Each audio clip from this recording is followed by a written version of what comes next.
after Wayamyeshe, Sisi, Ninani. Show them who you are.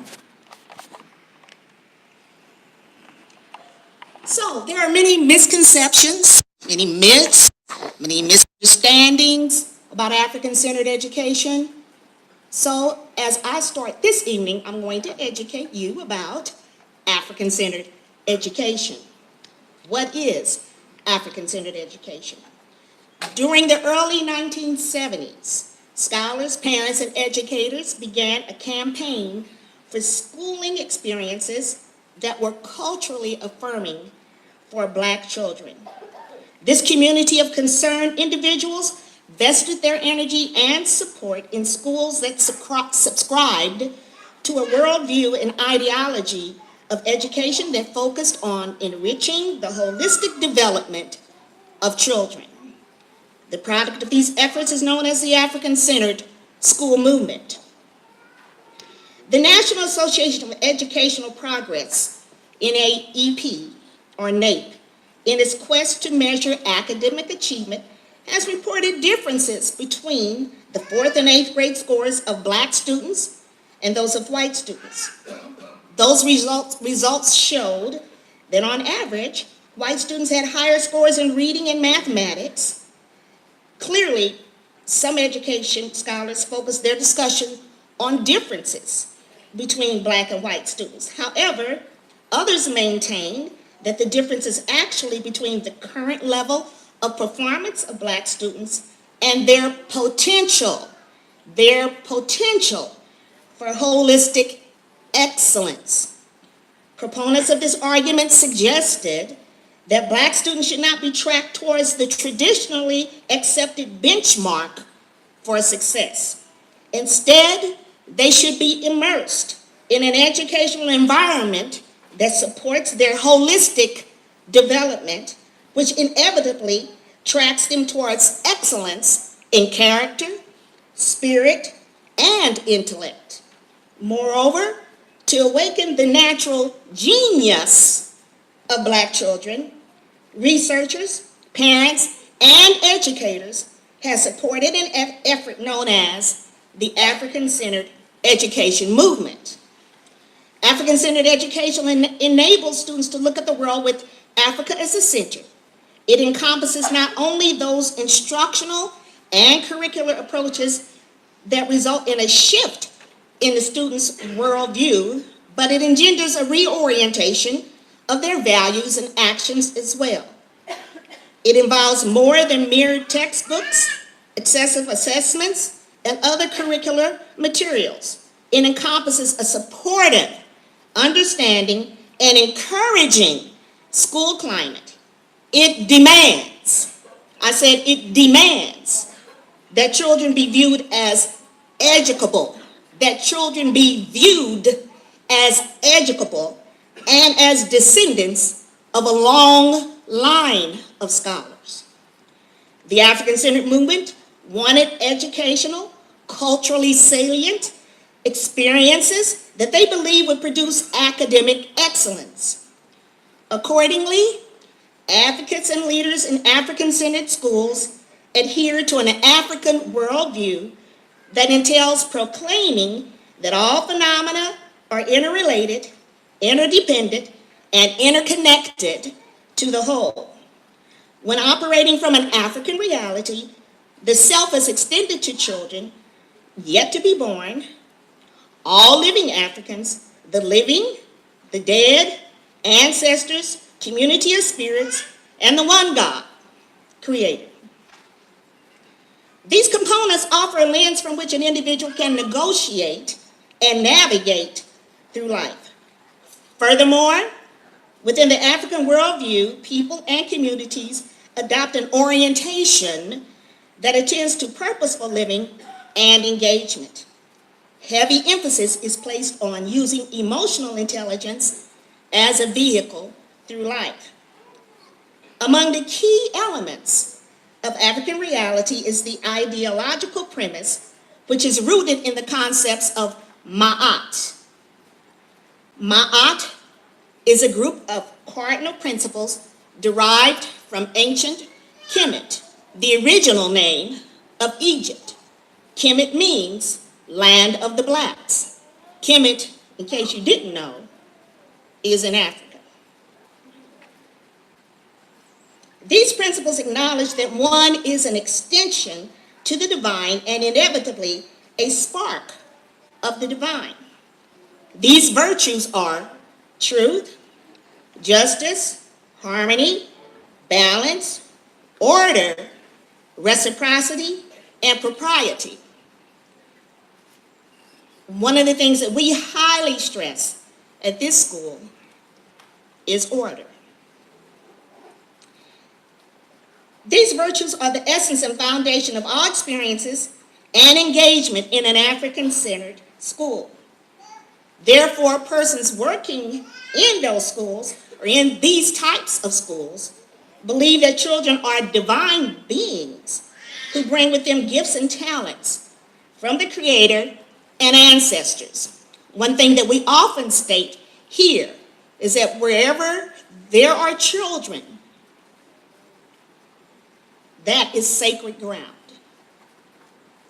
So when we come into our school building daily to work with these children, we're walking on sacred ground.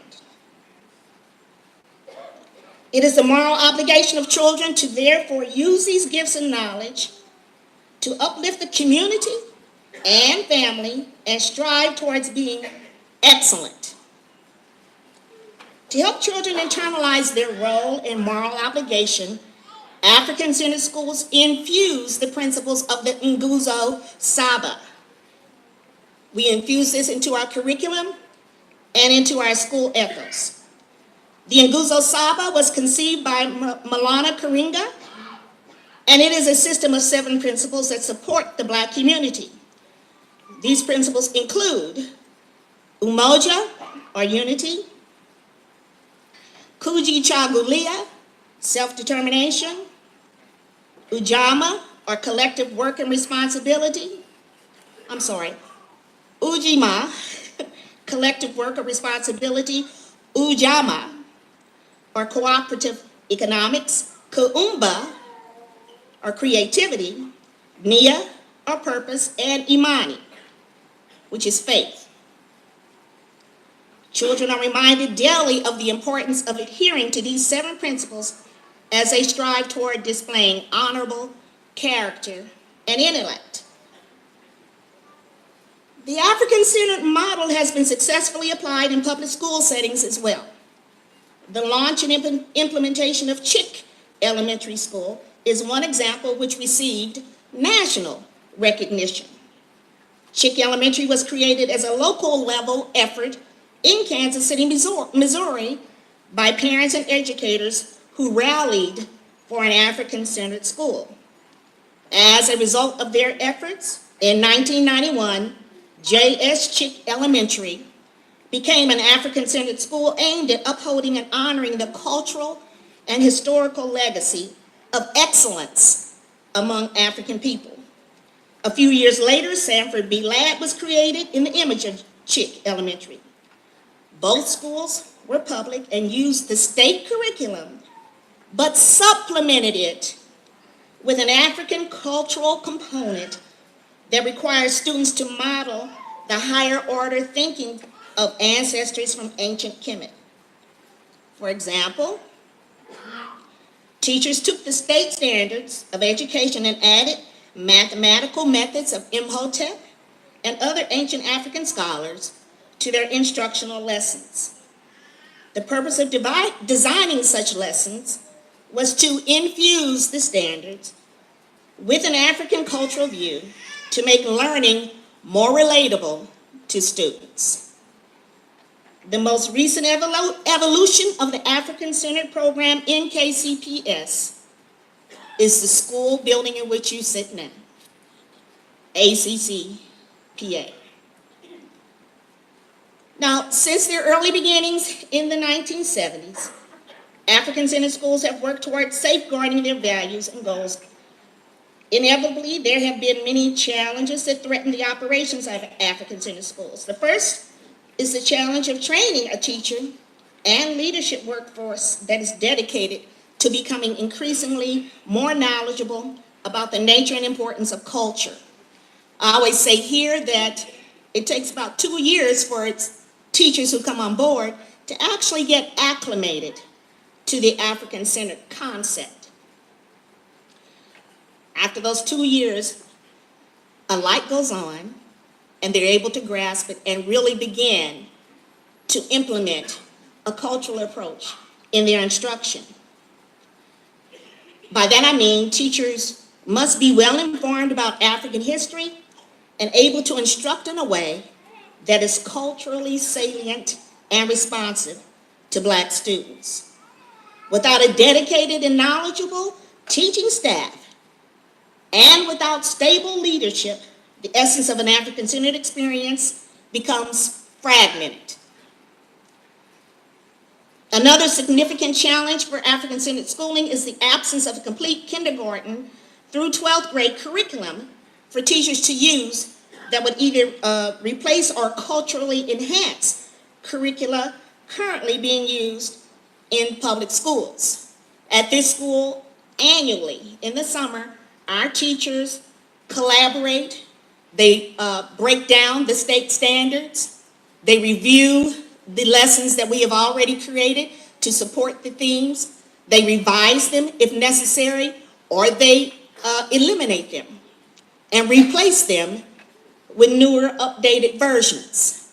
This summer we will be specifically focusing on science lessons because we have created a book of curriculum that coincides with the Missouri state standards but has a cultural flair to it. These are the lessons that teachers can use and implement in their classroom for African-centered instruction. At ACCPA, teachers infuse the foundation of African cultural history with the KCPS curriculum and Missouri standards to create curricula that is culturally affirming for African-descended children. Thus, an African-centered school experience could educate students about their history and potential. As I wind down here, the various methods and approaches to increasing academic achievement for Black students are limitless and diverse. Good teaching will inevitably produce good results, whereas immersing students in their culture and espousing excellent teaching produces, and this is what we endeavor to do, produces leaders and critically conscious individuals.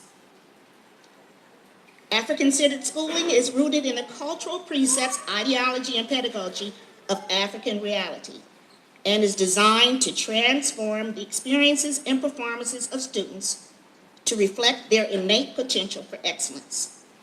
Students who attend African-centered schools are not only equipped with the tools to compete intellectually, but also with cultural pride and increased honorable character. Our goal this year, or one of our goals this year, is to reduce the number of discipline events by 25% over the previous year.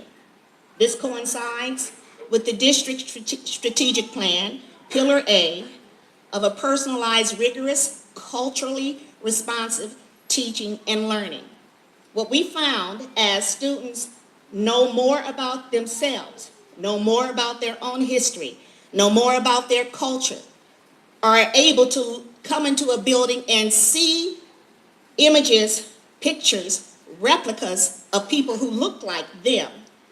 That instills a greater sense of pride, and it facilitates a greater or more of an endeavor on their part to behave and act accordingly. One of the things that we do here at this school in order to infuse the African theme is the utilization of monthly themes. So we don't have Black history in just February. We don't even say Black History Month. We do Black History School Year. In August, we cover the African diaspora. We only have about 3 weeks, 2 or 3 weeks, depending on when school starts, in order to cover that topic, and we do. But that allows us to tell students, and many of them do not have an understanding that this is not the only place where you see people who look like you, that they're everywhere, all over the world. They're scattered. In September, we cover our history before slavery. Our students need to understand, because most textbooks, when it comes to our history, start with slavery, as if we didn't exist before that time. One of the things I repeatedly tell scholars is that you didn't fall out of the sky and start picking cotton. So we talk about our history before slavery, and our students learn about the legacy of great African kings and queens. In October, we do Marcus Garvey and the ancestors, and you saw that in our opening slide. That student was reenacting a speech by Marcus Garvey. In October, we do ancestors as opposed to Halloween. We don't do Halloween. The students come dressed up as an ancestor. They have to study that ancestor, and they have to be able to articulate something about that ancestor. And on the 30th or 31st, depending on when Halloween falls, we have the Ancestors Day parade. You'll see an example of that in a minute in our student performances. November, we covered the Gullah Wars and the Seminoles. We want our students to understand that the end of slavery was not a complete result of the signing of a single document, but it was the result of numerous efforts toward that end in the Gullah Wars and the Seminoles. By the way, the Seminoles is not an Indian tribe, but it is instead comprised of Creek Indians in Florida and runaway slaves who fled slavery and ran to Florida. The entire group was called the Seminoles. Seminoles means renegade or runaway.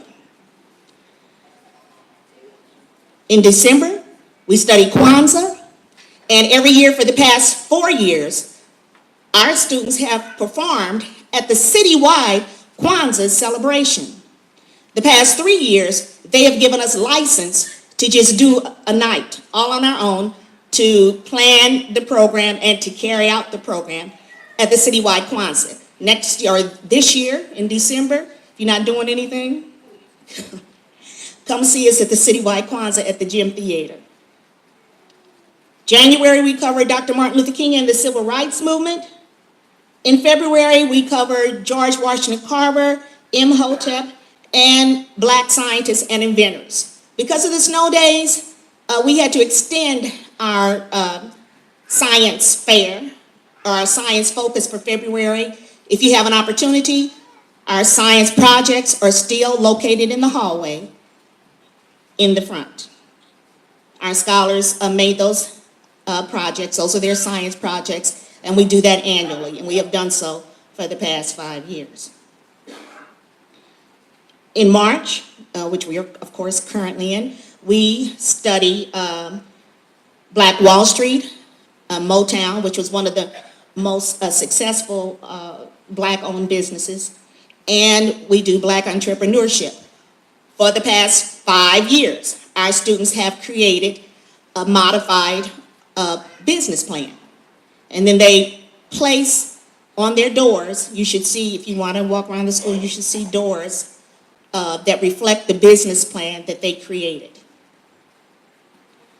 In April, we study Timbuktu, an ancient university, and HBCUs, because we do encourage our students to aspire to go to college. In May, we study Malcolm X and responsibility for learning. In January and in May, we have an oratory contest. In January, we have an oratory contest in which students memorize speeches from Martin Luther King, excerpts of speeches from Martin Luther King, and they deliver those as a contest, and we have first, second, and third place winners. At this school, we always give away money.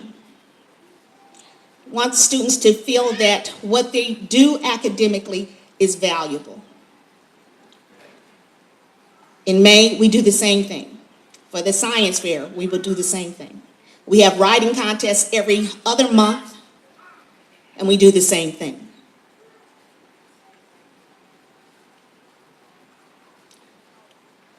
I talked about infusing. So what is infusing? It's the act of adding one thing to another to make it stronger or better. So all we do is add the African cultural influence to the KCPS curriculum, the Missouri standards, and we believe by doing so, we make it stronger and better. Here are MAP scores from 2015 to 2018. These reflect our MPI scores. You can see from 2015 was our first time that we really made a tremendous jump from the previous years. When I first arrived at AC Prep, we were in last place, at the bottom. There was nobody behind us. We were at the bottom. 2015 was a year in which we made a tremendous jump in growth. In 2016, we added sixth grade, and in 2017, we began middle school. 2018, last year, we have full-blown middle school. So actually, 2017 and 2018, it's like comparing apples to oranges because the grade levels have changed. It's no longer K5 or K6, but it's now K8. Our goal is to increase opportunities for planning and exchanging ideas within the school's professional learning community in order to be conducive to the increase of student learning by 15% on the MAP test in each of the following core subject areas: ELA, math, and science. Those coincide with Pillar A, personalized, rigorous, culturally responsive teaching and learning, and Pillar C, professional development and collaboration. Our APR scores, APR scores for 2018 are not yet available. This is from 2014 to 2018, and you will see here reflected the tremendous jump that I talked about. 2014 was my second year here. My first year here at AC Prep was at 12.2%. They moved up a little bit to 19.3, and then we took a tremendous jump to 75.7. There were some changes in our population in 2016, and as I mentioned, in 2017, we had the full-blown middle school component.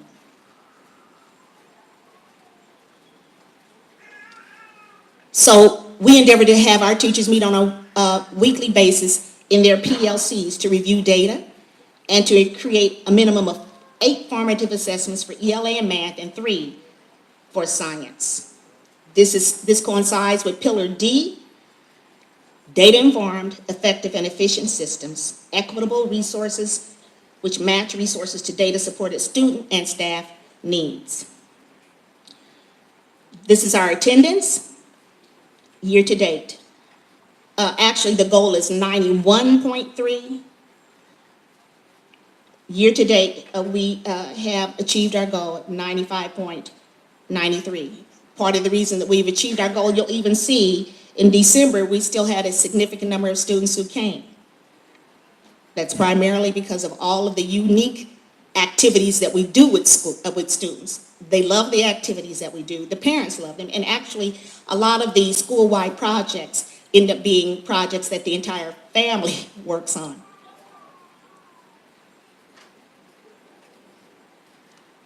So we want to improve the student attendance ratio by 10 percentage points by April 2019. Thus far, we have accomplished that. Oops. Okay, I got it.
members is the Jackson County Lynx, and they are actually taking our children to Detroit for the National Society of Black Engineers later this month. So the president of that organization has a few words that she wants to say.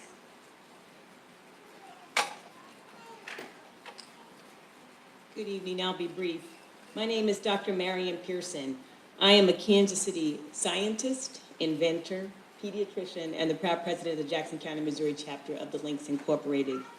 Our organization was founded over 70 years ago by two dedicated friends, Sarah Strickland Scott and Margaret Roselle Hawkins, and we are sisters that are African-American women linked in friendship and connected in service. The Lynx Incorporated as a whole and the Jackson County, Missouri chapter of the Lynx Incorporated specifically are leaders transforming communities through friendship and service. We divide our work into 5 facets: international trends and services, national trends and services, the arts, health and human services, and services to youth.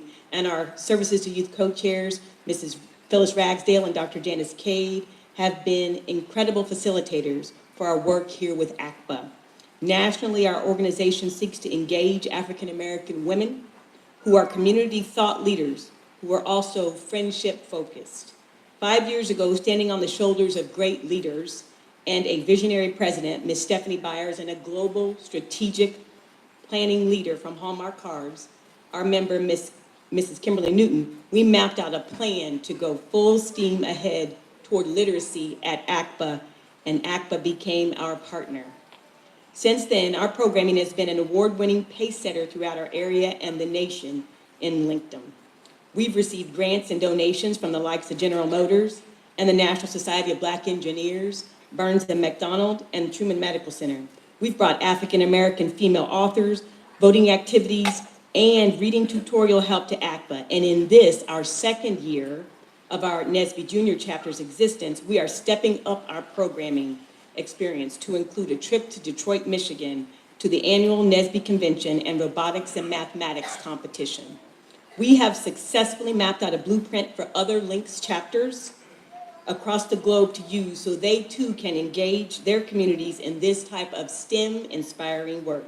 We're diligently endeavoring to reduce the gaps that exist between African American youth and white, Asian, and Hispanic students related to STEM career inclusion. For almost 40 years, our chapter has been dedicated to service and are incredibly proud to partner with ACPA and the Kansas City, Missouri School District. Thank you for your time and your willingness to participate and partner with our chapter. We consider service an honor.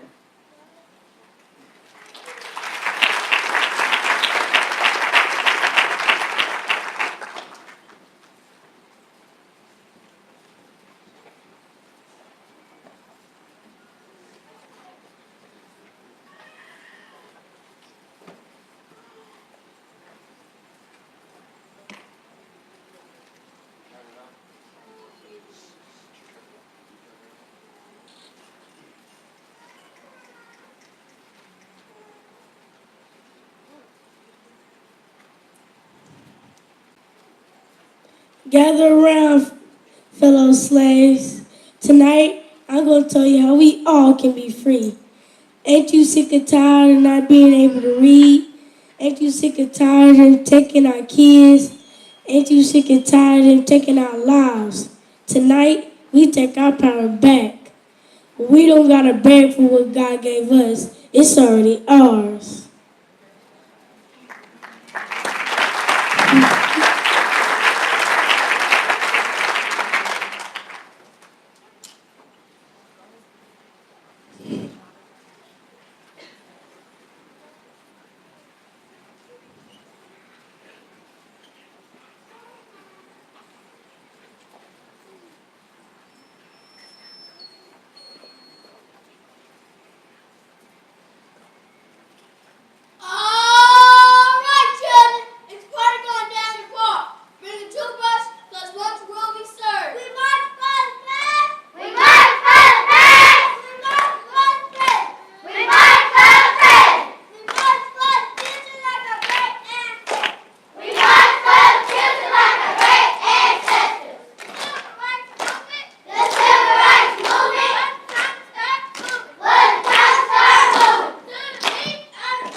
my brothers and sisters. I was wrongfully accused of shooting a police officer. They never gave me justice. They sent me to prison for life. I escaped to helping them move to Cuba. They couldn't touch me there. No. I'll do this to fight for our freedom. Yeah! I'll do this to win. Yeah! We must love and protect one another. Yeah! We have nothing to lose but our chain. Yeah!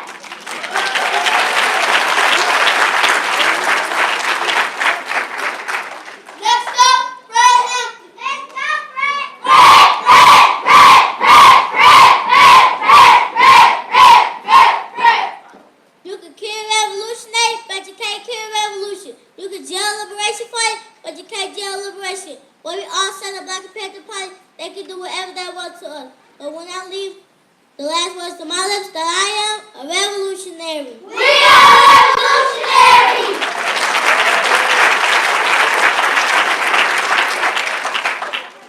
Next up, Dr. Martin Luther King Jr.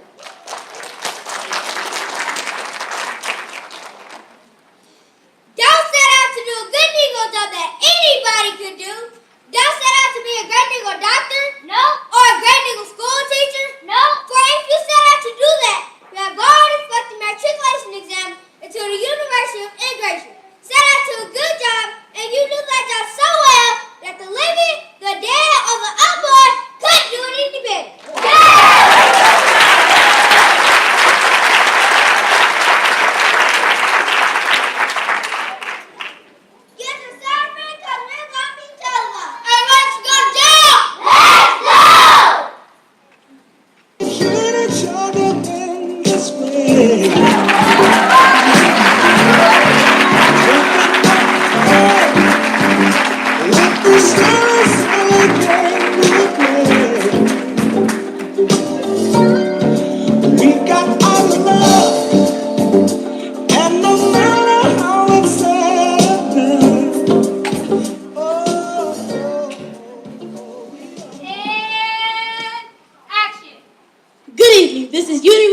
Reporting for KCPS Math News Network.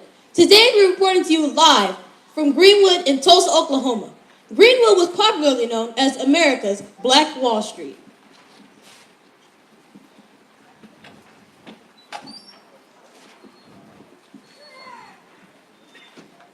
Around the start of the 20th century, O.W. Gurley, a wealthy black landowner from Arkansas, moved to Tulsa, Oklahoma.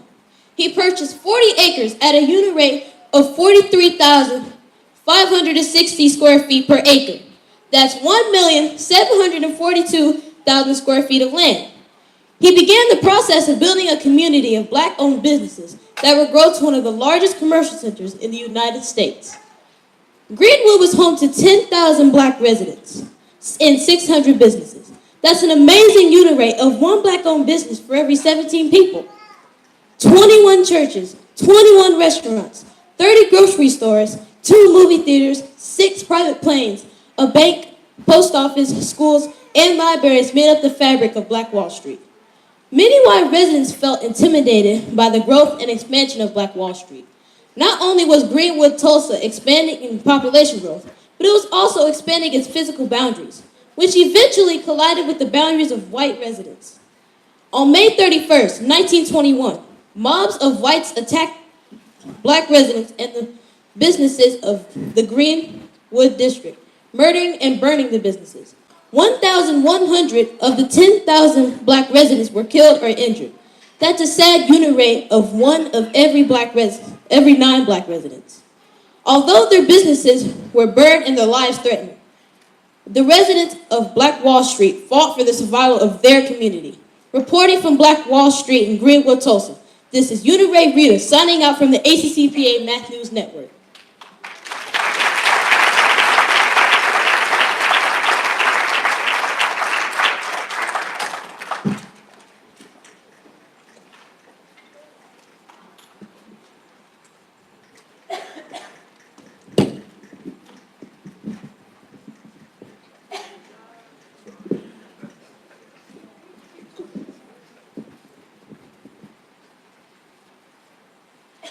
I remember when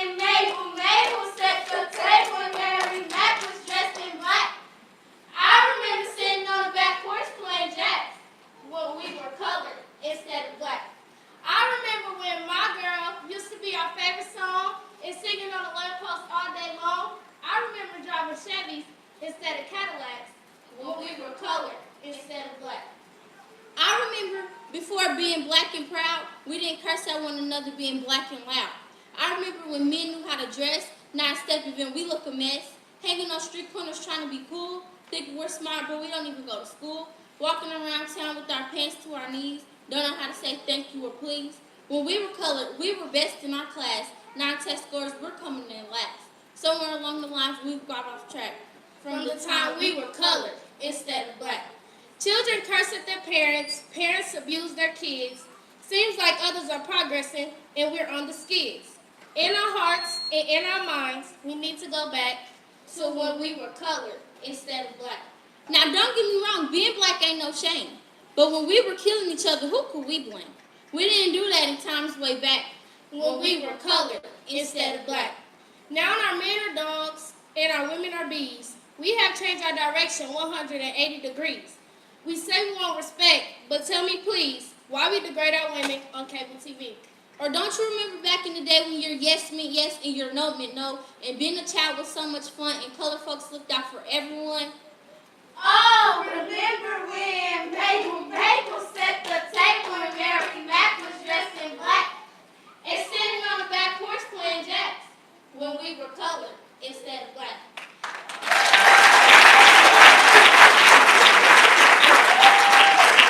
When your father was absent and uncle stepped in, or maybe big brother or a neighborhood friend, grandma and papa would take up the slack when we were colored instead of black. But wait just a moment, hold your thought.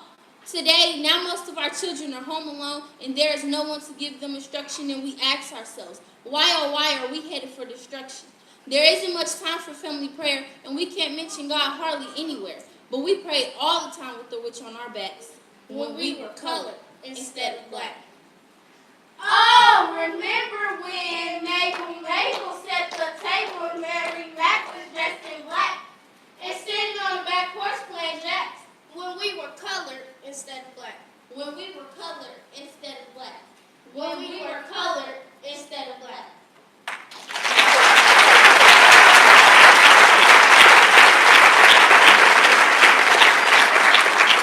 We just want to recognize our top map performers. We do this annually too. For the past 5 years, our top scorers on the map test have received $100 cash. We do this as an incentive for them to do well on the map test. Our top 4 scorers on the map test were Isaiah Williams, Janiah Ragsdale, Braden Lyons, and Craig Soule.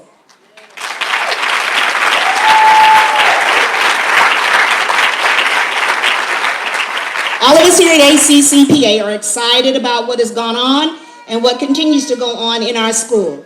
We are ending our program tonight with a flash mob dance. Thank you for your service to the board. Thank you for your service and for allowing us to host this month's board meeting. Asante Sana in Swahili means thank you very much.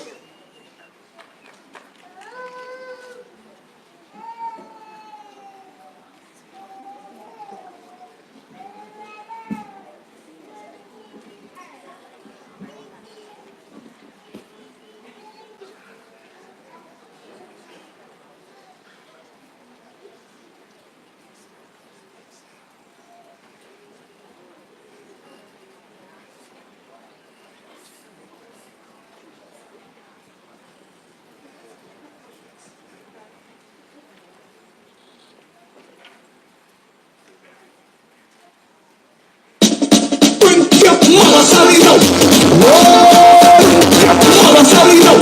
mama salido, hasa pili, hanya pika pa, masenyo baka waka sale. I want you, we got it out on my head, we got it out on my head, we got it out on my head. I want you, we got it out on my head, we got it out on my head, we got it out on my head. Angel and run.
Testing.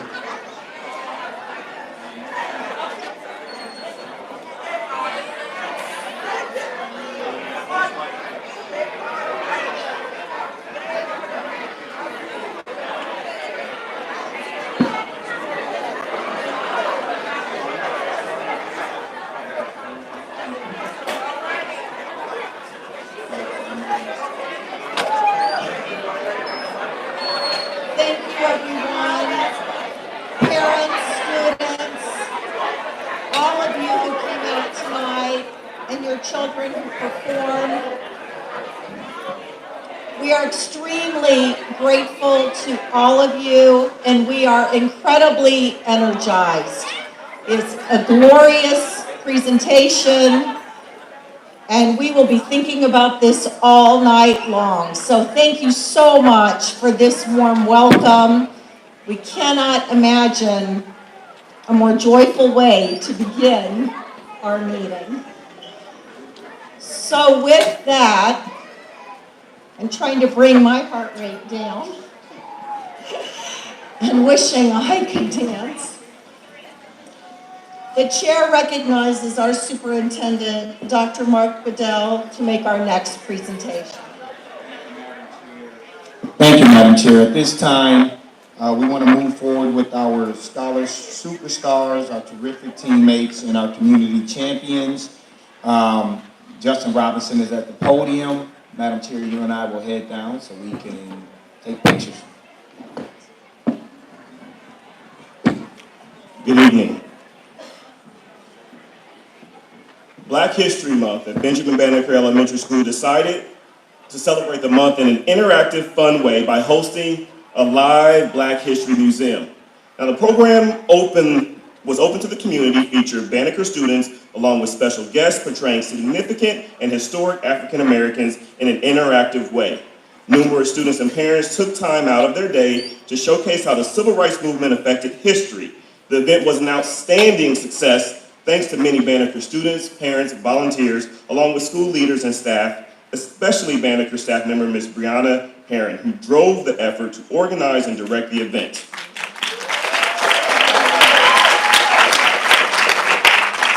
Thank you. It is our pleasure to honor the first Scholar Superstar tonight as Scholar Superstars, really the whole school of Banneker, who, if you had a chance to attend, you could see it was an incredible event. So we'd like you to come up to the podium, Ms. Herron, Mr. Neal, the principal, and whoever the students are here that can stand and come up and take a picture. If any students here, come up to Dr. Bedell and Ms. Nancy take a picture.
Congratulations, Banneker Bulldogs.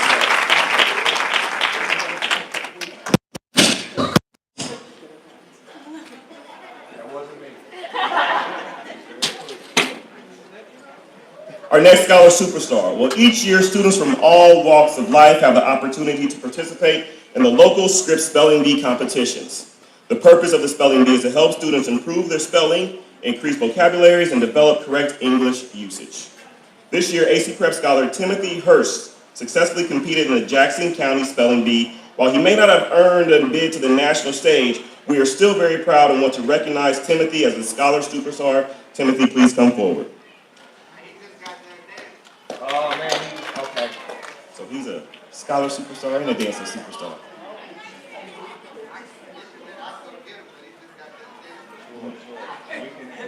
So we'll move on to the next one while he goes and grabs Timothy. Ms. Pope just mentioned our next Scholar Superstars in her presentation. At African Center Prep, academics is taken very seriously, as you just saw from the presentation. So much so, there's a yearly competition to see who can achieve the highest scores on the annual Missouri Assessment Program, or MAP test. Traditionally, AC Prep recognizes the top 3 highest scoring scholars. However, this year, as you just saw, there were 1 point difference between 3rd and 4th, so they recognized 4. You just saw the names up there of Craig, Braden, Janiyah, and Isaiah are still in here. If you guys could come forward. They are probably out in the hallway as well. Oh, there they are.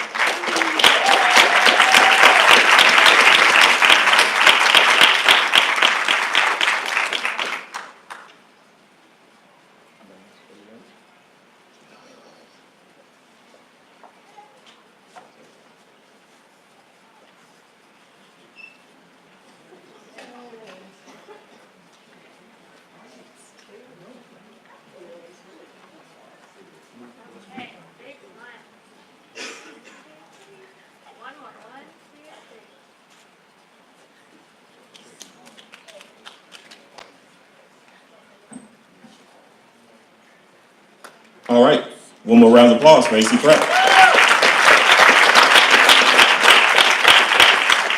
Move on to our next Scholar Superstar, Gabriel from Northeast. Can you start to make your way down Northeast Middle? A little bit of kindness can go a long way, especially in school. And Gabriel, an 8th grade student at Northeast Middle School, was recently chosen as the Kind Kid of the Month by radio station Star 102.1. Nominated for many reasons, it was Gabriel's resilience to always remain upbeat, outgoing, optimistic, determined to succeed, and ultimately show kindness to his fellow friends that made a very strong impact. As the Kind Kid of the Month, Star 102.1 awarded Gabriel a $250 college savings bond, along with donated pizza parties. We're very proud to have Gabriel as a part of the KCPS family and recognize him as a top Scholar Superstar.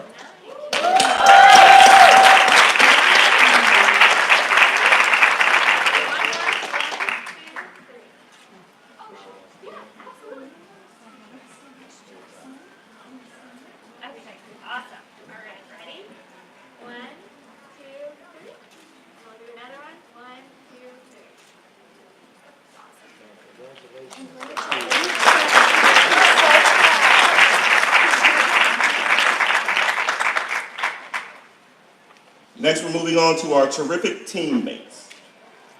This week here will be the first week this semester that our schools are in session every day for a full week.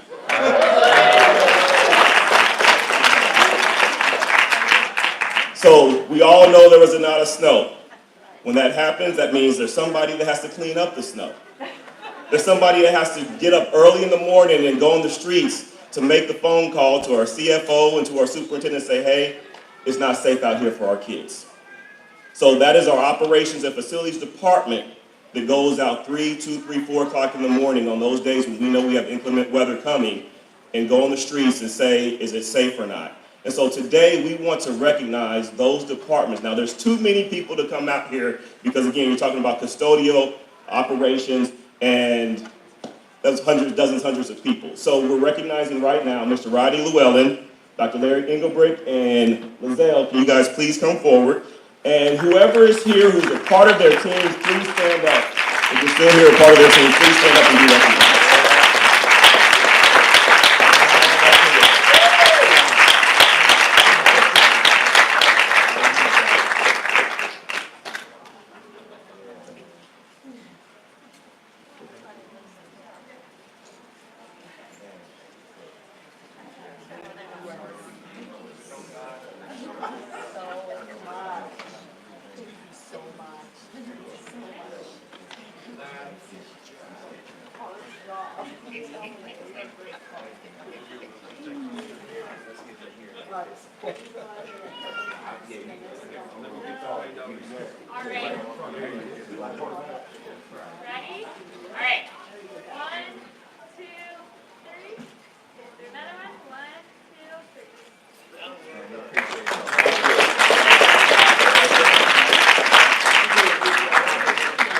For our next terrific teammate.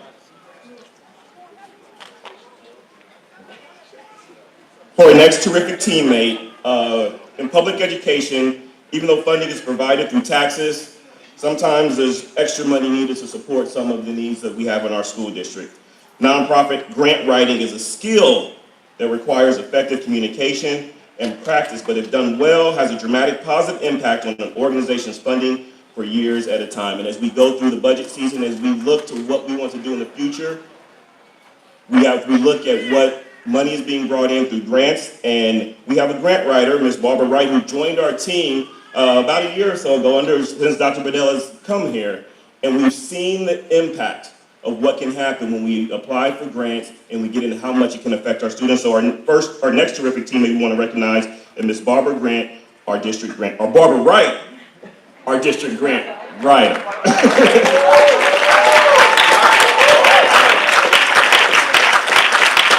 She keeps getting those grants, we're going to change her last name.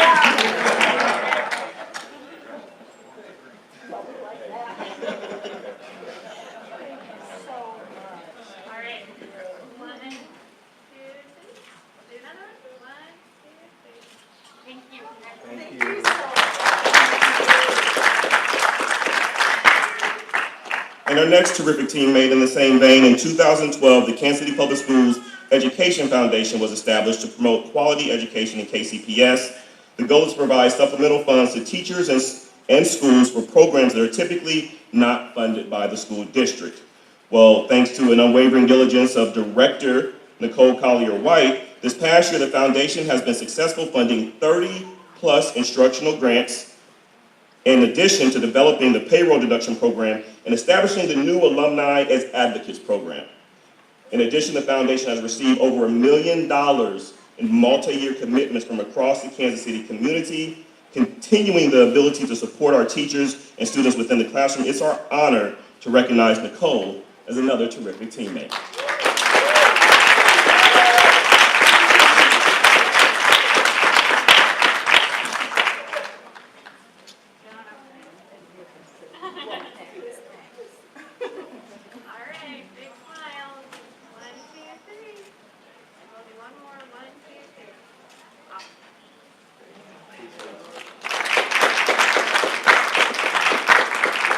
And finally, our community champion. What started over 46 years ago as a single 6.8-mile race has turned into one of the most historic half marathon races in Missouri history and a way to give back to Kansas City community. The mission of the Hospital Hill Foundation is to improve the health and well-being in the community by promoting active lifestyles and physical fitness. Through a professional relationship with Foundation Chairman Dale Blake and KCPS District Athletic Director Dr. James Sanders, the Foundation became involved in helping address the ongoing needs of KCPS student athletes. In the fall of 2018, Hospital Hill Foundation presented the Kansas City Public Schools Education Foundation a grant in the amount of $25,000. The funding will be used by the KCPS Athletic Department for track, cross country, and other sports shoes, equating to 460 new pairs of shoes for KCPS students participating in sports within the district. In addition, KCPS is currently working with the Hospital Hill Foundation on the upcoming Hospital Hill Run to provide entertainment throughout the routes, as well as offering KCPS staff and teachers the ability to participate in the event for free. We sincerely appreciate the partnership with the Foundation and the opportunity to work together to better Kansas City community. Thank you.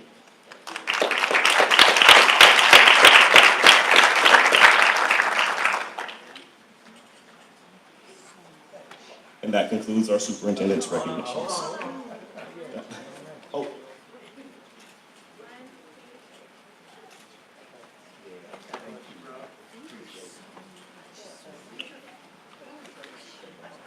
And we regress.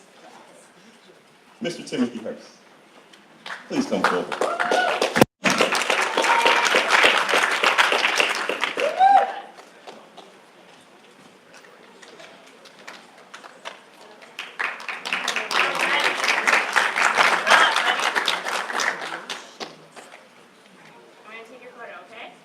Timothy was the spelling bee participant.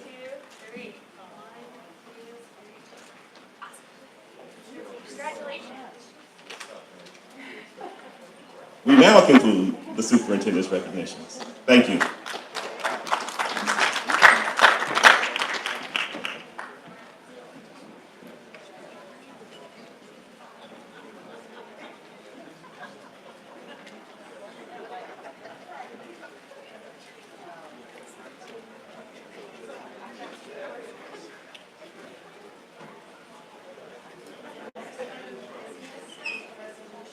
Approve the Yellow Dog Network, Inc. contracts. Thank you, Madam Chair. At this time, we'll bring our IT director up, Joe Phillips. What we're asking the board to do is to take action on 3 infrastructure contracts from Yellow Dog Networks, totaling $2,598,000. One is on wireless access points, the second is on Ethernet routing switches, and the third is on firewall internet security. Good evening. Like Dr. Bedell said, we're asking for 54 new network switches, 1,595 wireless access points, and to replace our 2 firewalls.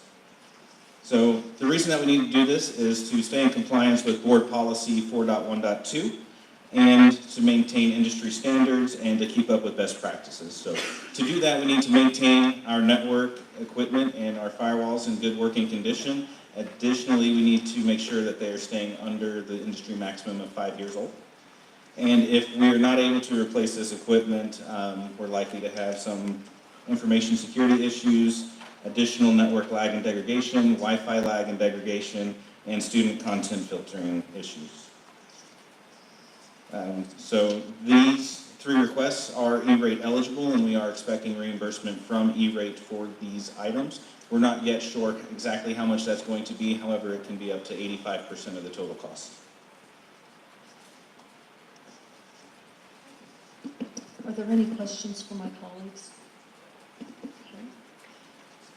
Then it would be in order to receive a motion to approve this item. So moved. Is there a second? Second. It is moved and seconded to approve the 3 Yellow Dog contracts. Is there any debate on this motion? Is there any debate on this motion? Hearing no debate, the question is on to approve the 3 Yellow Dog contracts. This will be a roll call vote. Those in favor will respond yes. Those opposed will respond no. The secretary will call the roll. Mr. Oates? Yes. Ms. Lewis? Yes. Mr. Fierro? Yes. Mr. Evans? Yes. Dr. Hartsfeld? Yes. Ms. Woolsey? Yes. Ms. Manser? Yes. There is a majority in favor of 3 Yellow Dog contracts, and they are now approved. The next item of business is the workshop presentation. The chair recognizes Dr. Bedell, who will introduce the report. Thank you, Madam Chair. We are here to conduct our workshop presentation on Board Policy 1.2.1, which will focus on college and career readiness, in addition to the work that we're doing around preparing our students to meet the graduation requirements. Mike Reynolds, at this time, we will pass it over to you. Good evening, members of the board, Dr. Bedell, administration, and members of the community. Today we're going to go over our college and career readiness standards. The first slide that we're seeing is a quick refresher as to how the state views our success through our college and career readiness assessments. And I will point out that, these are all a little bit different. I don't know if I got a pointer here. That went really fast, guys. I apologize. So, our college and career readiness assessments are weighted proportionately. You get a minimum of a 0.25 allocation for participation. And I bring that up because I will reference that in 2 slides. What you see here is our CCR, College and Career Readiness Assessment Participation Rates. Now, taking part in a CCR assessment is a graduation requirement. What you see here is that the majority of our students fulfill this requirement through the ACT College Readiness Assessment. We do have a portion of our student body that has not participated in a graduation required assessment yet, but of note is KCPS has yet to administer the ACT work keys, which fulfills this requirement, and the ASVAB military entrance exam, which will be given next week and the week after in quite a few of our high schools, and that will fulfill the graduation requirement under this standard for our students. So, they take the assessment. The next question is, how do they perform? So when we say you get the 0.25 for participation, what you see here is the percentage of the students who have taken the assessment that have scored above the minimum threshold of a 0.25 for participation. So we see Lincoln College Prep has 92, and the KCPS as a whole has 24. So a lot of our students aren't scoring above the 16 or the 17 on the ACT to get the 0.75 allocation or above. KCPS is well aware of this, so we have instituted numerous measures to try to build our students' testing stamina, let them have experience with the rigor of high-stakes assessments. One of the things that KCPS has instituted last year is we expanded the profile of our pre-ACT from 10th grade, and last year was the first year that 9th, 10th, and 11th graders took this assessment. So our goal is to continually build rigor and build stamina as we move forward, and these scores and this stamina and rigor will eventually be represented in the 12th grade class, potentially next year. Last year we tested over 200% more students on the pre-ACT than we did the previous year. The next standard that the state views us through is College and Career Readiness Advanced Courses Participation.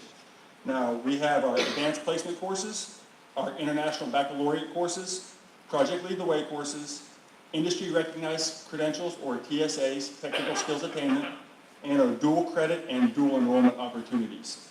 2 of these opportunities do allow beyond the 1 proportionate weight. If you scored a certain threshold on the AP or the IB assessment, you are eligible for an allocation of 1.25 per individual student. So these are how our students are fulfilling this graduation, or this college and career readiness standard currently. We do have a lot of students participating in the AP, IB at Lincoln, and then dual credit is our number 2 indicator under the standard so far. Of note also is a significant portion of our final scores is attributable to the IRCs, the Industry Recognized Credentials, and those assessments will be given next month, and the data will follow those assessments, and it will contribute to much improved scores that you're witnessing here. The third standard under college and career readiness that the state views KCPS through is the post-secondary placement.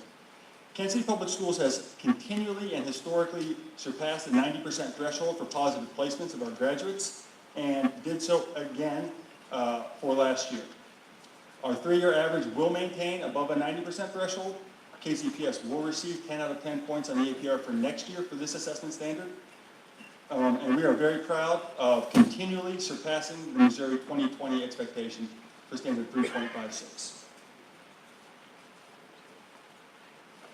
And that says me, but this is really Dr. Shepard, guys, I apologize.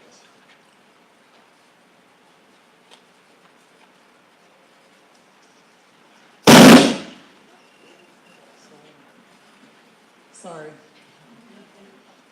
Good evening. So I want to talk about our graduation requirements and what we're doing to actually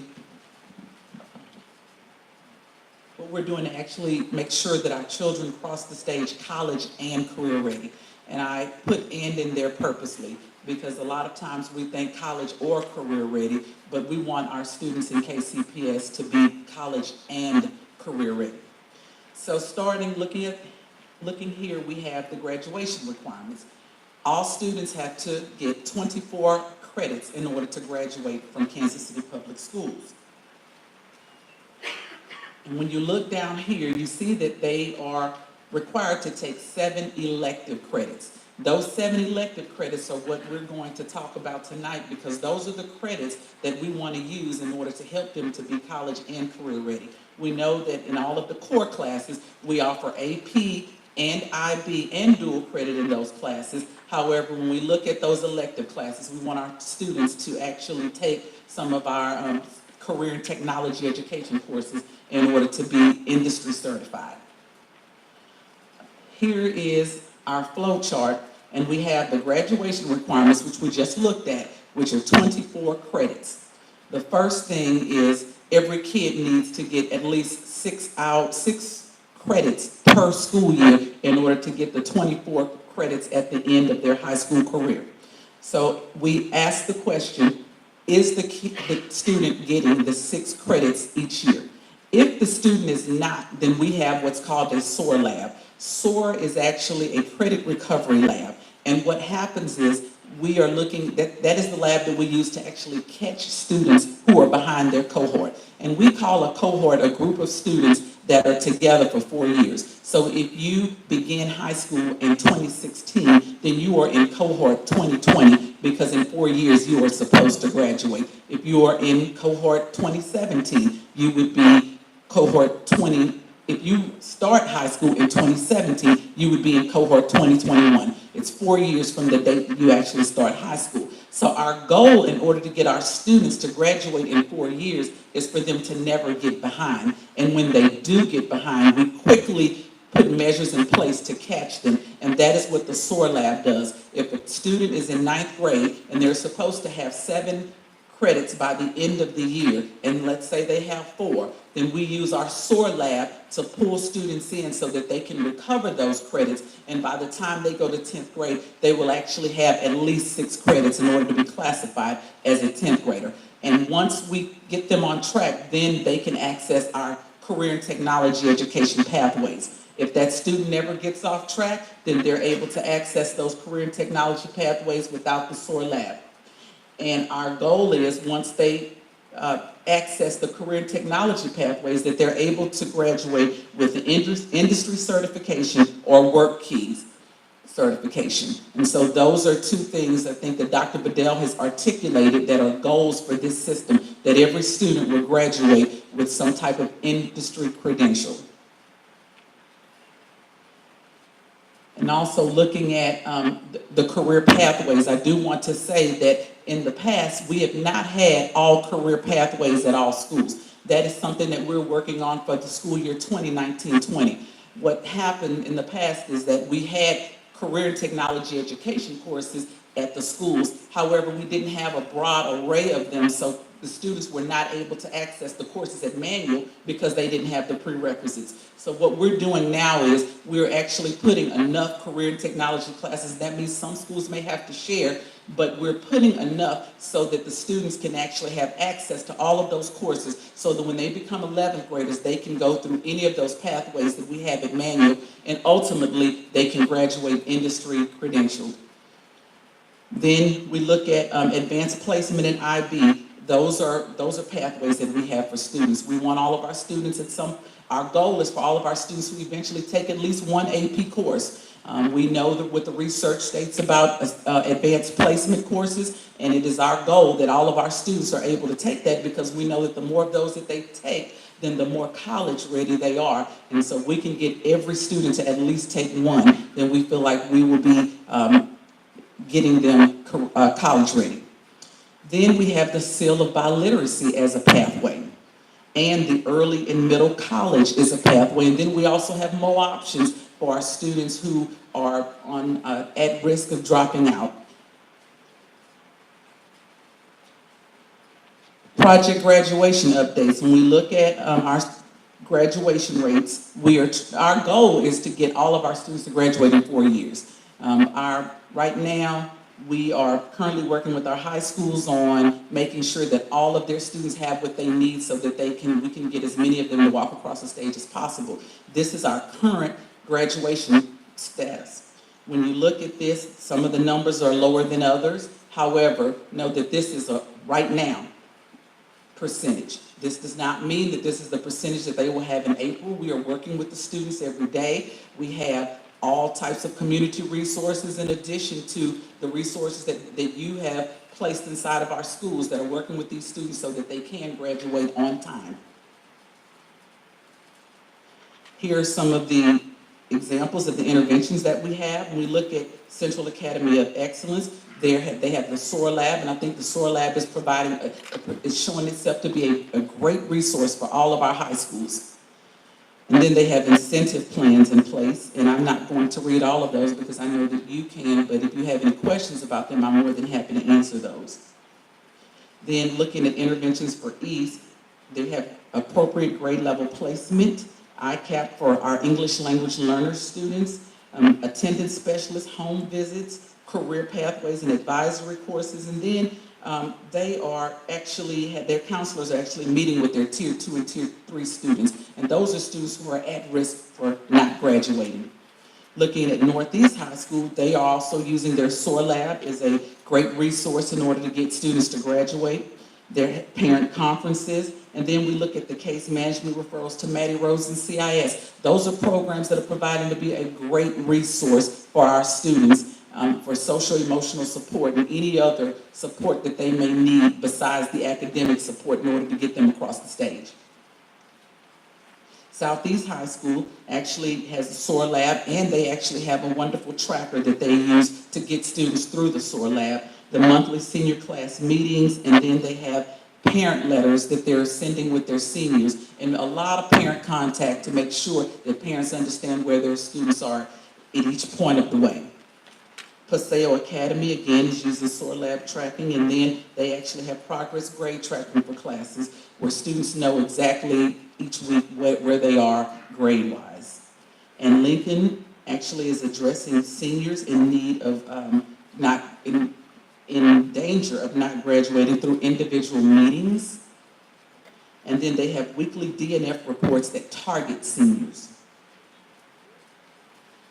So those are some of the interventions that our high schools are using. We do have a wonderful dropout prevention protocol in place, and that is housed in Mr. Reynolds' department, and he is going to come back up and talk about our dropout recovery process, which also helps our graduation rate.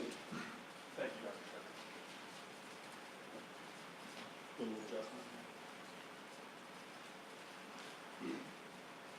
So quite clearly, we want all students to graduate. We want all students to succeed in school. This is not always the case. So what happens when we lose track of a student or a student drops out of school? This is where the dropout recovery team comes into place. And we've really revamped what we've done with this department this year and this team. We are very proud of the work that they're doing. So before we get into what they actually do, their main goals are locate students who have left our system, convince them to return to public education in KCPS or elsewhere. The goal is to get these students educated. And then if they cannot get these students back into our system or an alternative system, then the goal is to have accurate data representation. So when our data is presented at the state level in the public, it actually identifies the work that we are actually doing, okay? So, very quickly, the dropout team has an aggressive protocol for contacting students who have left our system and we don't know where they are. We hit all of the SIS contacts, the student information system contacts that are listed. Then we have found a lot of success going through social media locating students. A lot of times kids will tell you where they are. You just have to know how to communicate with them, and social media is one of the tools of the new generation. MOSIS, the state does provide limited assistance to us finding students who have enrolled in other public education institutions in the state of Missouri. Home visits. These are very laborious, they take a lot of time. This is fourth down on the protocol list to go out and try to find students. A lot of times mobility in our system is very high. Students change addresses quite a bit. This is a very difficult way to actually locate students. Then the research team does have some systems in place where we trade dropouts. We do dropout recovery with some peer school districts in Kansas. This is actually bearing a lot of fruit for us. Our state line is very porous. Students move back and forth across the state line with a high degree of ease. And we are also exploring some third-party analysis to find students who have completely dropped off the radar. And there are some techniques out there. We are in the middle of discerning what the appropriate technique is to find some vendors or some outside resources to help us locate students. Another important investment that will assist in graduation and accurate data representation is the investment that the board agreed to make in registrars. So each school has their own, each secondary school has their own site-based registrar. And what really this does is this creates one point of contact, one master place for all entry, exits, grades, transcript analysis, all this stuff. So when people are doing this, it's not 9 people looking at the code set and interpreting it differently. We need one interpretation of the code set. We need one person who's responsible for entering and being responsible for that data in the system. So this is a great investment that we believe will make a lot of impact on our overall system. And we've also instituted a DRIP committee, Dropout Recovery and Intervention Protocol, where we're looking monthly and trying to really implement some very simple systems in the schools that we think will also bear impact, such as, you know, if we lose a student 1 month and we can't find them immediately, we don't just quit looking for that student. We've instituted a protocol where you go back and you continually look for that student. And we have 2 years or a year and a half, depending on when the student leaves our system, where we can actually find that student. So it's very important that we not give up after the student leaves our system and we initially conclude with a dead end or we can't find that kid. We have to keep trying. And those processes and procedures are in place this year, and they will continue to tighten as we move forward.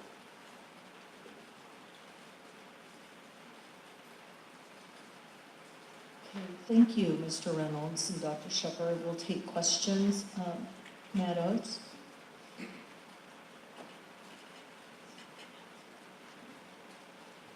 Okay, so thank you for the presentation. So I guess first we can talk about the how we are communicating with parents and students around the requirements for college, post-secondary opportunities, whatever that might be. Specifically around the fact that, you know, the minimum requirement to graduate high school in the state of Missouri is not necessarily the minimum requirement to do much as far as post-secondary. So how are we communicating to those families about being intentional that they're using the full 28 credit hours with us to get?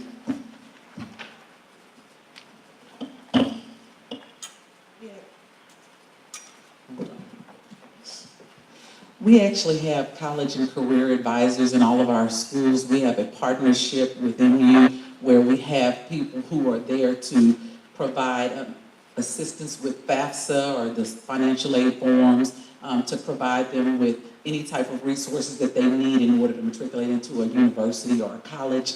And then they have nights, they're supposed to have FAFSA nights and college and career nights. I do believe there is an opportunity for us to do better in that area, though, making sure that all of our parents know and understand what the options for post-secondary are for their students, and we're presently working on some other options that I think Dr. Davis will talk to you about. We recently implemented Naviance, which is like, it shows their career pathway. And so one of the things we did this year, we piloted last year for middle school, but this year we have all 7th and 8th graders in that. So if you could see that, what they're able to do is kind of plot it out from 7th grade to what they need to get their senior year, and then they could start talking post-secondary. So it's really nice because as the kids are now doing it, they know if they're going to take Algebra 1. They know if they're going to get 4 credits of math. As they start looking at the colleges they're going to, they start looking at the requirements that it takes to get there. So with all of that, that's what Dr. Wilson's working on with them. And so all the counselors have been trained on it, and so that's something that I think is also being communicated to parents.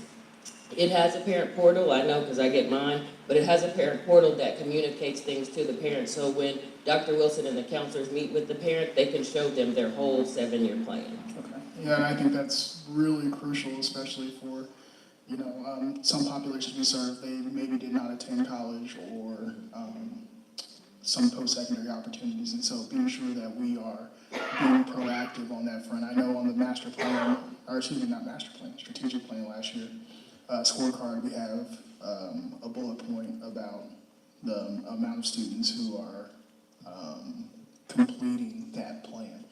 Last year, we were just under 50%. I didn't know if we had any updated numbers as far as... The updated numbers now would be, I would say 100% of the students, because that's what Dr. Wilson's working on with each group. So it starts at 7th grade. So we just piloted middle school last year, but the high school kids had it. So that's the ones that you're seeing. So as far as completion rate, I can't give you an exact number, but I know that from 7th grade all the way up, every kid's supposed to have a plan in there. Appreciate it. Yeah. Mr. Evans? Did you want to go? I want to ask, I guess, anyone about the college readiness. I know that the ACT, SAT are critical to success in college. A student can make good grades, but good grades don't always,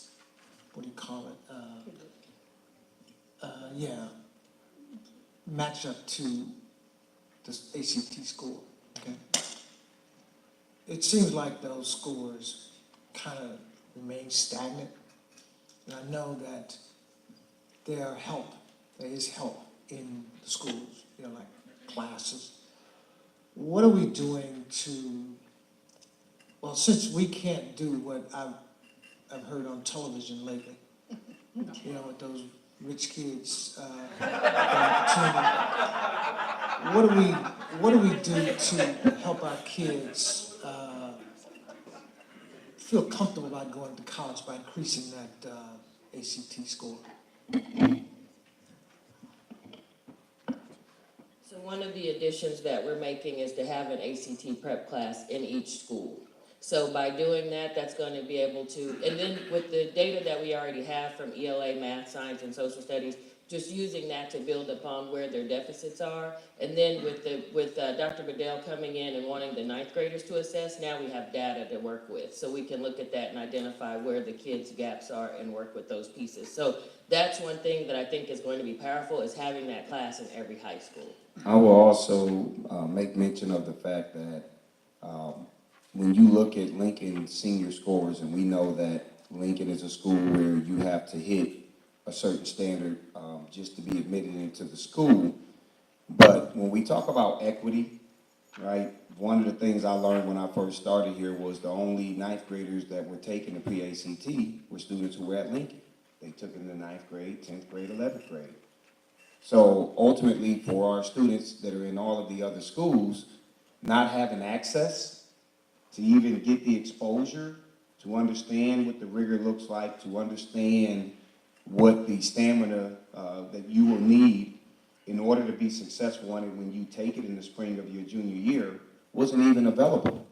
And so we simply believe, and I know going in and having these conversations with students in the student town hall meetings, they make a lot of demands around wanting to make sure that they are getting their supports. And the thing that I often push back on them is, we will offer that, but we need for you all to help us get turnout so that we can take full advantage, whether it's AP prep, SAT prep. We need to make sure that we have students who show up. And we're starting to see that now as we're putting in these structures in various high schools, our AP prep, those types of things. You're starting to see students actually surrender and give up time on their Saturdays to better themselves, and we have that documented. And so we know that there's advocacy periods and things of that nature in some of our high schools that we can also leverage the type of supports for ACT prep based on looking at their pre-ACT scores that we can also feed into, preparing our kids to be stronger. What I hope will happen is the students who now, these kids are sophomores that have now taken the pre-ACT twice. Next year, those kids will be juniors. They'll take it for a third time, and then when they take that actual assessment their junior year, I would expect that we should see some really nice growth in the performance of our students because of some of the things that we put in place. If I can piggyback real briefly. About that early exposure that you're talking about, because I think that's critical. Give the students an opportunity to see what actually taking that test looks and feels like. Okay, thank you. Thank you, Dr. Davis. I was going to piggyback real quickly. I believe one of the most critical points of Dr. Bedell's statement, the ACT is a 5-hour test, and our students need to build that stamina over a period of time. I've proctored the ACT for 11 years, and seeing these kids when they came out of those rooms, these kids were exhausted. So this is something that you really have to build up towards. Ms. Wolsey? Thank you. I have a question, and then I want to plea for something. Kind of first my plea, piggybacking on, I don't know, I think almost 3 years. I can't remember if it was brought on when you first got here, Dr. Bedell. As a parent myself of a high schooler now, I just would implore you to put those tools where parents go, and one of the best places to put it is in Tyler, under the parent login. There's a drop-down menu, so I'm just letting you know, if you want parents to use those tools, put them where they are, and they will take advantage of them. Okay, our IT team is saying they'll get that done. Yeah. So my question is actually about this chart right here. I love the Dr. Shepard, but I do have a question as it relates to comparing, students at Paseo and Lincoln and whether or not they have access to this, or if it is only the neighborhood high schoolers that will have access to CTE pathways. So Lincoln is an IB program, and what we're trying to encourage is that students go through the IB pathways and they graduate with an IB diploma. That is what we are encouraging for Lincoln. That does not mean that they cannot come over to Manual. They do have an opportunity. I think those are some things that we're actually in the process of trying to make the decision on how that will happen. Because it is a college pathway school, believe it or not, Paseo has a lot of students that are already accessing these career and technology education pathways. Many of them, I think there's somewhere around 30%, 20 to 30% of the students who are actually enrolled at Manual, so they actually have those opportunities. But as we continue to move forward, and I know our principal wants to do a couple of different things around arts there, so we're going to have to figure out how do we integrate what they already take with some career and technology options, such as graphic arts and those things that would be natural for a fine arts school. How do you take those natural pathways and connect them with the career and technology education pathway? So those are conversations that we're having right now. Thank you, because I do think those are important things that will keep our students with us if those offerings are made available to places like, I didn't realize that Paseo had that as an opportunity, but to the students at Lincoln as well, because I'm not sure what % of students of that population at Lincoln takes full IB diploma. I don't think it's a large percentage of students. We'd like to see more. Ms. Lewis? Thank you for the presentation. Kind of just a quick piggyback, this isn't my question, but a piggyback on that CTE piece. I think that's a critical piece, and while I certainly appreciate wanting to push them to IB, I hope it's not by excluding something else. I was just with my great niece in Dallas, and she's been in phenomenal education environment all her life, and she's talking about being a doctor, she's 13, but she rattles off the CTE certificates that she's gonna finish high school with. Even in that high performance level, she talks about finishing with a nursing, whatever. So I think, especially as an engineer, if I had had access to that application piece to truly understand what in the world I was thinking I wanted to do, I think it provides our students with another level of richness and competitiveness that is happening across the board when they hit that college campus. So I would certainly encourage that. One of my questions came around the college readiness slide. I think it was numbered 18. I don't know if it was number 18 on the slide, where it listed all of the core, the needs of 4 credits in this. We used to call them the 17 core that's required for college readiness. One more, that one.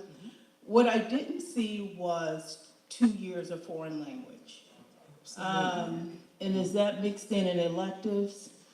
Okay. It can be. It can be, but I will tell you that is something that we are having talks about right now. We are in conversation about the fact that our state does not require 2 foreign language credits, which is what is necessary in order for our students to access Tier 1 universities. So, I mean, right now, the only school that actually requires that would be Lincoln as a part of their IB and a part of their diploma. However, we do realize that we do need to begin having further talks about what it is that we're going to require for all of our students, and foreign language should be one of those requirements. Well, if we want to meet the goal that we're talking about, it has to be. Absolutely. And then that brings me to, then is it, because I love that we're at least having these conversations. We're talking about 100% of students completing a plan, but that's we still have a ways to go for it to truly be a culture and to truly be something that students are embracing. So I think we do them a disservice, not sooner than later requiring, and at least making sure it's available to all students and strongly encouraging that they take a foreign language. I've heard my colleague, Dr. Hartsfield, speak a number of times about the sheer number of language that's spoken in our district that's not happening in other buildings and schools, and so to not take advantage and leverage that as certainly a strength would be unfortunate, but I think I could just see them not choosing to take that, and that comes in educating parents. Yes. And because if we leave it up to them, we're talking teenagers. So yes. The only other thing is I've watched also, and I spent 7 years working in college and career readiness, and I watched us sometimes parents and scholars and educators have the misconception that simply taking an exam more than once is going to increase that score. And I think that we set them up when we don't have them realize that, number one, if we have them take it too early and they see the score and we don't help them understand that piece responsibly, then it becomes almost discouraging for them. So we have to navigate that piece, especially when we have them take it in 9th grade, if it's the actual SAT or ACT.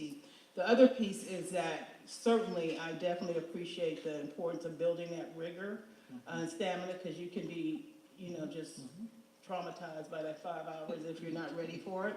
But I think also letting them know just showing up for a test won't get them where they need to be. So it's that content piece that you talked about, but it's also them buying into then what am I doing outside of a classroom, outside, and how am I going to own getting ready Yes. for the exam. And it's funny because me and Dr. Davis were just having a conversation about that. You're absolutely correct in saying that them just taking a test over and over again is not enough to raise their score significantly.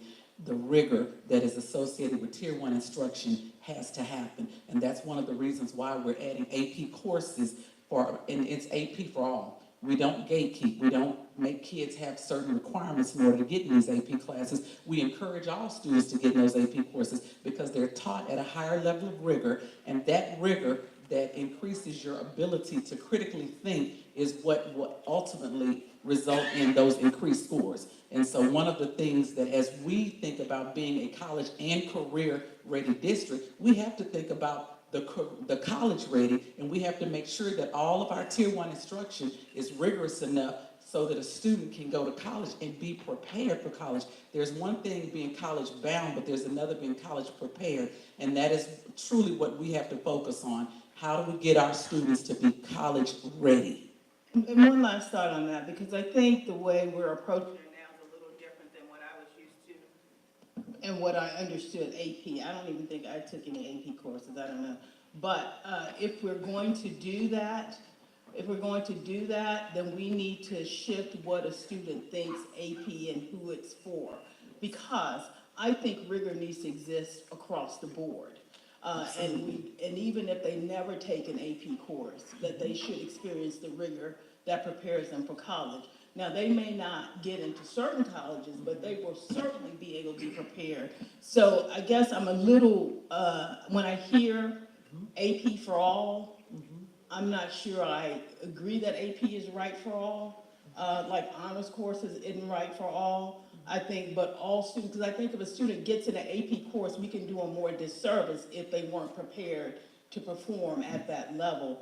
But that's just my thoughts. But I'm happy to hear the word all, because you know that's one of my favorite words when we're talking about our students. But I just think then, how do we prepare them so we're talking about all passing and not just all taking? Yes. One thing to go with what you're saying, Board Member Lewis, is that, so one of the assistant soups, Letitia Woodley and I have been talking about, we have had a gifted certification in with some of our teachers getting that, because it just helps them to raise the rigor. So looking at specific schools where we can start that now in elementary to be able to get the rigor up to that point so that everyone can access the AP and understand what that looks like. And so we don't want to just keep putting kids in AP courses, but we're watching them. We're looking at their grades. We have someone who's in the schools, in the classrooms with them every day. So we've gone from 161 students to we're at 358 now, and we could be at 700. So we're looking at them to identify how ready they are so that we don't set them up for success. And then we take them out right away if we notice that it's too much for them. So I have a question, and then I'll see my other colleagues who have questions. Mine is on the project graduation 2019 updates on this piece, and we talk about the Tier 1 is on track, and Tier 2 have credit recovery needs of 1 to 2 classes or an intervention, and then Tier 3. And so I just want to hear a little bit more about some explanation of that. When you're getting to that place of that 2 and 3, there is a high level of urgency. Yes. And probably potentially a high level of fear within that student, and either the parent is not fully aware of the seriousness, or they may also feel some terror. There's hardly a parent who hasn't felt some terror about, is my child on track? So can you say a little bit more, Dr. Shepard, about what things are we doing to ensure that parents are fully aware and fully engaged in resolving that issue? So can you say a little bit more about that? Yes, if you look at each of the interventions that each of our schools are providing, all of them include parent notification, parent meetings, parent letters, parent group, focus group, all types of things that we are able to provide for parents so that they're fully aware of where their student is. And many of our schools are reaching out weekly to parents to let them know, because a lot of these students that are in Tier 2 and Tier 3 are actually in our SOAR credit recovery lab. And they actually have to get through a certain percentage of that in order to ensure that that they're finishing at the appropriate time in order to graduate. So if they are graduating on May 11th and we need them to finish with their SOAR class by May 6th, I know the Southeast specifically has a great tracker where they tell kids exactly where they're supposed to be at each time. So by this week, you should have 60% of your work done. By the next week, you should have 65% of your work done. And that helps us to track where they are. And that is how we communicate with the student, and that's also how we communicate with the parent. We're looking at on track for their credit recovery. And when they're not on track for that credit recovery, then we let them know that as well. I will also add, and I'm going to say this because I'm just going to be honest with everybody out here, when applicable. Some of these kids, we can't access parents, and some of these kids are out here on their own trying to navigate through. And you're absolutely right about Southeast. I popped up at Southeast last week, went into the cafeteria, ran into one of the seniors, asked him, where are you with your graduation? What's your graduation status? And he's telling me, I'm in the SOAR lab. I have 2 classes I need to finish, and I'm continuing to do what I need to do. Dr. Bedell, I'm going to get through. I think it's incumbent on us. And when I talk about everybody just speaking words of positive affirmation into our students, you don't have to be a parent to do that. If every time they run across an adult and somebody asks them, what grade are you in? And what are you getting ready to do with your future? And they start hearing that all the time, I think that creates a different level of self-efficacy. If we sit here and we always say, well, you know, what are we doing with parents? Well, we're trying. But it's got to take everybody to say, we're going to continuously push these kids, and no matter any time they see an adult, somebody's going to be pushing them. And that's the approach that I want to try to create, absent of parental involvement. Because my senior year was a struggle. I had to go to night school to graduate on time. I don't care what letter you sent home. My grandmother didn't understand how to help me. I had to figure that out, and I had to have positive adults that were there breathing those positive words of affirmation into me. And that's what we're dealing with. And for those who do have parents, they're on them. They're on them, trust me. And for those who aren't, I think we just have to step up and be there for them. Thank you. It speaks to the critical nature of having an adult within the school pay attention and notice that student. Mr. Oates? I guess on that same line, so just thinking about our 4-year graduation rate, and that's tied to state standards, which again is the 24 credits, and that's a minimum expectation, right? So we're thinking compliance at that point. So with the understanding that, let's say cohort 2018, everybody shows up August 2014, 100% of the kids are on track to graduate high school, and come May 2018, we're about 71%, right? And so there is something that's happening in between there. I think we said 6 academic credits per year, so that's 3 per semester. So I'm just thinking about how granular are we getting on knowing when a kid is actually gone behind, because I think credit recovery is great, but if we're waiting until junior, senior year to bring somebody, or especially senior year, to try to SOAR labs and weekend school and all that, I mean, sometimes the task just does become too daunting for anyone to make up, to take the 6 they need to graduate that year alone, plus 2, 3, 4, we're talking about a college level.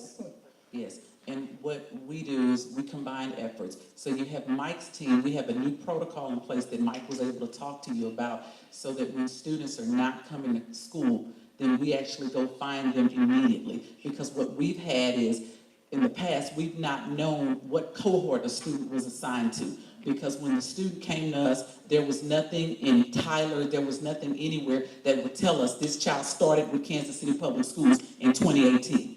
We corrected that. So now every kid that comes, if you come here this year as a freshman, then you started in 2018, you are in cohort 2022, which helps us to better track what is happening with kids. Then we have systems in place where if they've missed more than 3 days, then our dropout prevention specialists are going to find them. Then we have that SOAR lab. That SOAR lab is not just for seniors. That is for 9th graders, 10th graders, and 11th graders. And that teacher's role is to designate those students who need the additional support. So if I have a list of 50 children in 9th grade, and after the first 9 weeks, 20 of those kids have failed something, I don't have to wait to do anything for those kids. I can go ahead and begin working with the administration right now to either do a unit recovery or to begin the credit recovery on those students. And that's where we're moving our labs, because we know that once children get behind in 9th grade, the research shows, and I think all of us have actually been involved with the fact that students will drop out at that point. 9th grade is such a critical year, and that's the reason why we're asking our SOAR lab teachers to look at your 12th graders, and then once you prioritize your 12th graders, you begin looking at those 9th graders, because the 9th graders are critically important. And we've also created some 9th grade halls, and that's what we're trying to do in all of our high schools. We started the process this year. We want to make sure next year that we have 9th grade academies so that we can make sure that we wrap our arms around those 9th graders, and that we have the social emotional supports, that we have the counselor there for them, that we actually have the social worker that can access them. And then also we have that SOAR lab that's actually looking at those grades, and the minute that they're failing, we recover them, because if we can get them past 9th grade, we believe that we can get them across the stage. So we're putting lots of focus on 9th graders. Okay, and so with that, I think that's an excellent opportunity with, you know, the reason why I'm really big on these two, with the career tracking part, or, you know, college or career tracking part, I should say, is that I think those two can be used very clearly in conjunction with communicating to that student, you know, this is where you said you want to go. You know, if after semester 1 of 9th grade we're at 2.5 credits and not 3, we're not on track anymore. And so what are we going to do to get back on track? And I think for some students, I think that level of advocacy, as we talk about, becomes necessary. Because I think there are some people who simply don't know how to navigate that process. And I think they trust us as the educational experts to be the ones to tell them how to get to that dream. And if we're not being proactive on that front, that's how you get your... You're absolutely correct, and that's the reason why we're putting all of these systems in place so that our students can stay with their cohorts. That's the goal, keep every student with their cohort group. If you're 2018, we got to keep you moving with those students who are graduating in 2022. And the moment they get behind, we realize that that provides a challenge for the student, and it also provides a challenge for our system, and we do take the responsibility as the adults in the system to make sure that our students are getting out of school. Thank you. No other questions? All right, thank you. Thank you for the presentation. The next item of business will be to look ahead to the next regular business meeting. The chair calls on Dr. Goodell to read this report. Thank you, Madam Chair. At this time, the only item of action that we will ask the board to take at this business meeting is Central Academy of Excellence name change. As you know, we brought this back to the board to begin the process back during the first semester, and I think all due diligence has been done with that process to move it from Central Academy of Excellence back to Central High School. Thank you. This brings us to the conclusion of our agenda for this evening, so if there is no objection, the meeting will be adjourned. And thank you everyone here at African